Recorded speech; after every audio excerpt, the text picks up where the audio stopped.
So for my final verdict, let's look at the advantages and disadvantages I believe the Ki-45 has.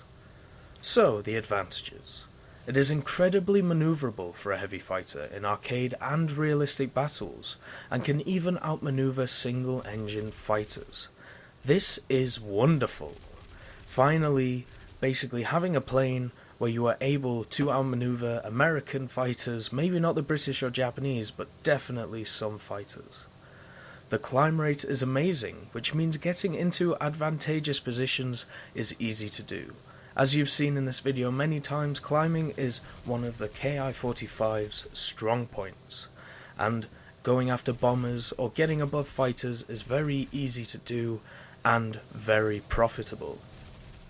The fact the guns are not mounted on the wings means that you don't really have to worry about the convergence of your guns and can focus on just shooting when you have to.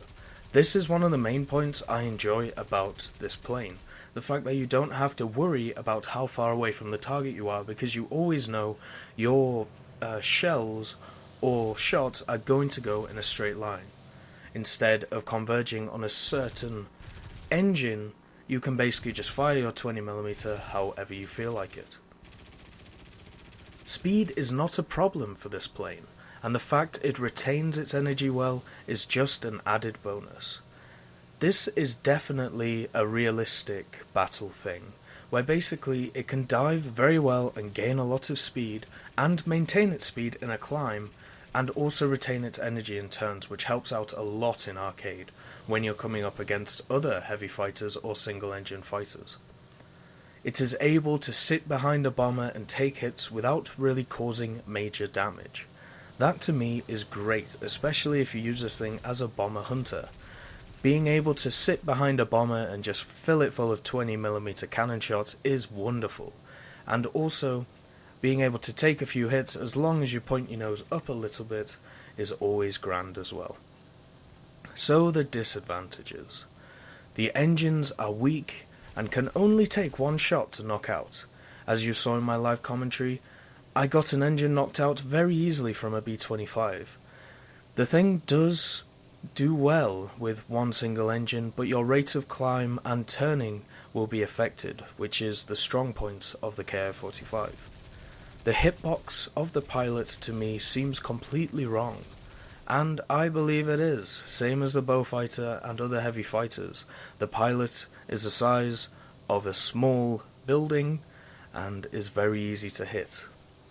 In realistic, ammunition and being tailed create large problems.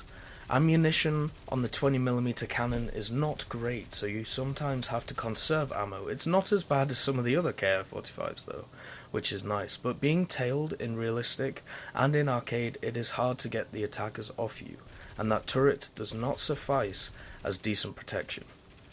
Most of the time with this plane, you will get into games with planes which have much higher BRs than your own, which can cause many issues.